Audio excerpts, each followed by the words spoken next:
News, सच जरूरी है। नमस्कार, एमएनएस न्यूज लाइव में आप सभी का स्वागत है। मैं हूं आपके साथ अर्शी अंसारी। आइए देखते हैं देश और दुनिया की तमाम बड़ी खबरें। इससे पहले एक नजर हेडलाइंस पर। आप नेता आतिशी का ईडी के खिलाफ हल्ला बोल, प्रेस कॉन्फ्रेंस कर लगाए बड़े आरोप। उत्तराखंड को नशा मुक्त बनाने के लिए धामी अगेंस्ट ड्रग्स अभियान हुआ शुरू। प्लास्टिक के नोट लाने की हो रही है प्लानिंग, मंत्रालय ने दिया ये जवाब। आइए देखते हैं खबरें विस्तार से। आप नेता आतिशी का ईडी के खिलाफ हल्ला बोल, प्रेस कॉन्फ्रेंस कर लगाए बड़े आरोप। जी हां, दिल्ली सरकार की मंत्री आतिशी ने मंगलवार को ईडी के खिलाफ कई गंभीर आरोप लगाए थे, जिसमें आतिशी ने ईडी पर गवाहों के बयानों के साथ छेड़छाड़ और ऑडियो डिलीट करने के आरोप लगाए थे। अब आज एक बार फिर केजरीवाल सरकार में मंत्री आतिशी ने मीडिया के सामने आकर ईडी के खिलाफ बड़ा आरोप लगाया है। आपकी मंत्री आतिशी ने आज सुबह 10 बजे प्रेस कॉन्फ्रेंस की और ईडी के खिलाफ और केंद्र की बीजेपी सरकार के खिलाफ कई बड़े आरोप लगाए हैं। मंगलवार को आतिशी ने जो आरोप ईडी पर लगाए थे, उन पर ईडी के साथ ही बीजेपी ने भी तीखी प्रतिक्रिया दी है।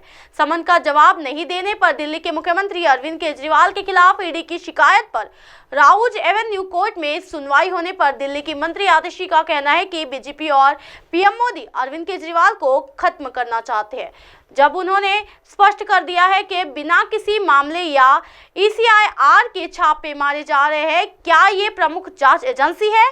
आज ईडी का इस्तेमाल केवल उनके यानी भाजपा राजनीतिक प्रतिद्वंदियों को खत्म करने के लिए किया जा रहा है और अरविंद केजरीवाल इस सूची में नंबर 1 पर है। जी हाँ, वीडियो में आतिशी ने मंगलवार को कहा था कि ईडी 2 साल से शराब घोटाले की जांच कर रही है, लेकिन उसे अब तक कोई सबूत नहीं मिले हैं। इसके साथ ही केजरीवाल की मंत्री ने कहा कि ईडी के पास गवाहों के रिसेटमेंट की मौजूद नहीं है, उनको भी गायब कर दिया गया है। कोर्ट के आदेश के मुताबिक गवाहों के बयान का ऑडियो के साथ वीडियो होना चाहिए, लेकिन ईडी ने ऑडियो डिलीट कर दिया है। आतिशी ने यह भी आरोप लगाया है कि ईडी ने गवाहों पर प्रेशर बनाकर झूठे बयान रिकॉर्ड कर लिए थे और जब उन्हें लगा कि कोर्ट में किरकिरा होगा तो उन्होंने सारे बयानों को ऑडियो को डिलीट कर दिए हैं।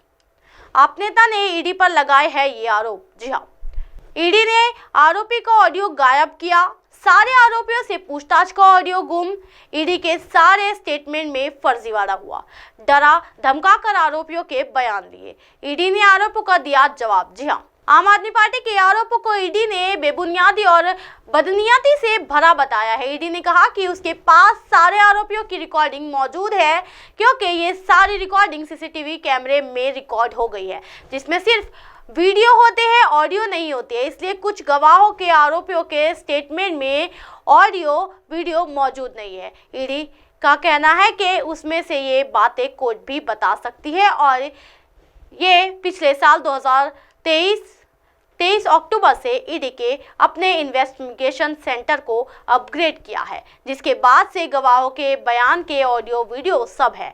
ईडी ने यह भी कहा है कि जांच एजेंसी पर झूठे इल्जाम लगाने वालों के खिलाफ जो कड़ा एक्शन लगेगा। बढ़ते अगली खबर की ओर।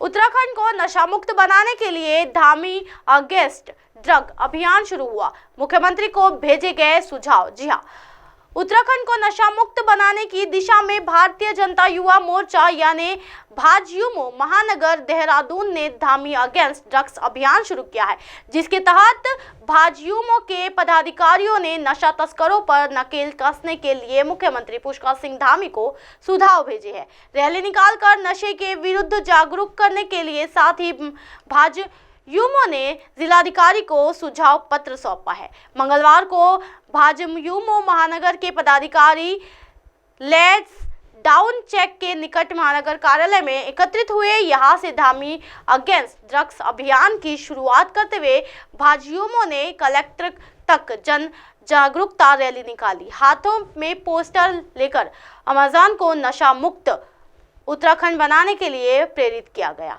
सख्त नकल विरोधी कानून लाया जाए। जी हाँ, जिलाधिकारी सोनिका को भाजयुमो पदाधिकारियों ने मुख्यमंत्री के नाम प्रेरित सुझाव पत्र सौंपा है, जिसमें मांग की है कि जिस प्रकार नकल के विरुद्ध सख्त नकल विरोधी कानून लाया गया है, उसी प्रकार नशे की तस्करी करने वालों के विरुद्ध भी सख्त कानून बनाया जाए।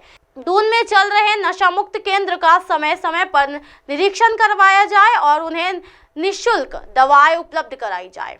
नशे की रोकथाम के लिए किए जाए ये खास काम। जी हाँ, स्कूल कॉलेजों में नशे की रोकथाम के लिए माह में 2 बार कार्यालयों का आयोजन अनिवार्य किया जाए। साथ ही स्कूल कॉलेजों के आसपास विशेष निगरानी कराई जाए ताकि असामाजिक तत्व गिरफ्तार में आ सके। भाजयुमो ने की ये मांग। जी हाँ, भाजयुमो ने मांग की है कि प्रशासक क्लबों को दिए जा रहे 1 दिन के बार लाइसेंस को बंद करें। महानगर में संचालित हो रहे समस्त हॉस्टलों का पुलिस वेरिफिकेशन कराया जाए और समय समय पर हॉस्टलों का निरीक्षण व निगरानी की जाए। उन्होंने मुख्यमंत्री से सुझाव को अपने नशा मुक्त संकल्प में शामिल करने का आग्रह किया है। बढ़ते अगली खबर की ओर। प्लास्टिक के नोट लाने की हो रही प्लानिंग। जी हाँ, मंत्रालय ने दिया ये जवाब। वित्त राज्य मंत्री पंकज चौधरी ने मंगलवार को कहा कि सरकार ने प्लास्टिक नोट लाने की कोई निर्णय नहीं लिया है। उन्होंने राज्यसभा में एक लिखित उत्तर में कहा कि भारतीय बैंक नोटों के स्थायित्व और नकली नोटों को रोकने की कोशिश निरंतर जारी रहेगी।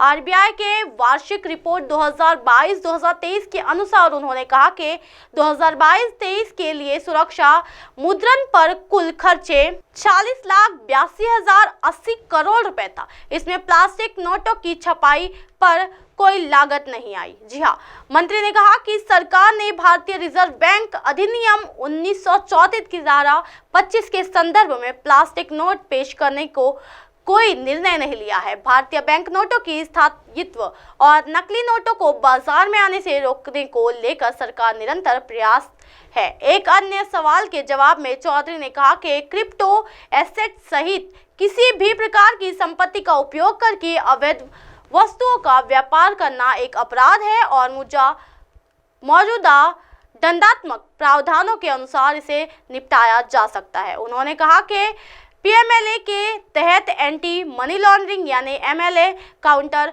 फाइनेंसिंग ऑफ टेररिज्म यानी सीएफटी प्रावधान क्रिप्टो एसेट सहित मनी लॉन्ड्रिंग को और अधिक दंडित करते हैं।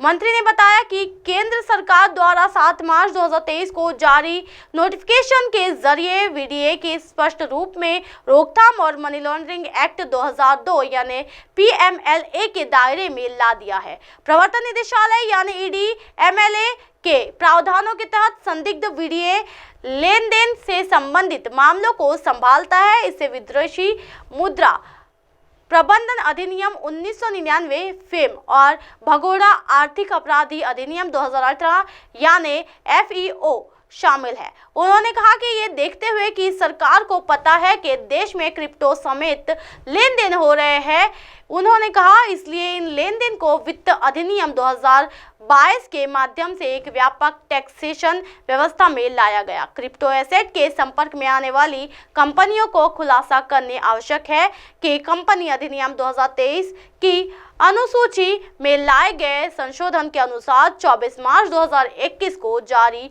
अधिसूचना को 1 अप्रैल 2021 में प्रभावी है। उसके वित्तीय विवरणों में क्रिप्टो एसेट की हिस्सेदारी बताना जरूरी है। इसी तरह की दिन भर की तमाम बड़ी खबरों से फिर कराऊंगी आपका रूबरू। तब तक के देखते रहिए एमएनएस न्यूज नेटवर्क मेरे साथ यानी अर्शी अंसारी के साथ। नमस्कार।